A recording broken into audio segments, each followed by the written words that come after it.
आरती और छोटू का आधा अधूरा प्यार, नहीं पूरा कर पाए अरमानों का सपना। जी हाँ दोस्तों, अगर आप भी देखना चाहते हैं इन दोनों के अधूरे प्यार वाली पूरी वीडियो, तो वीडियो को एक लाइक करिए और चैनल को सब्सक्राइब करना बिल्कुल ना भूलें। दोस्तों, बिहार की एक प्रेम कहानी आज पूरे देश में चर्चा का विषय बनी हुई है। चर्चा का विषय इसलिए बन गई है क्योंकि प्रेमिका के परिवार वाले प्रेमी को एक रात हमेशा के लिए रास्ते से हटा देते हैं, जबकि प्रेमिका आरती यादव अपने प्रेमी छोटू से बेपनाह प्यार करती थी।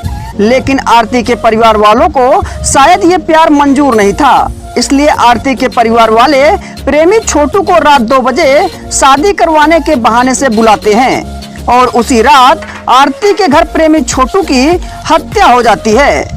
और आरती ने बताया कि मैं अपने प्रेमी छोटू से पिछले 2 साल से प्यार करती थी और शादी करना चाहती थी।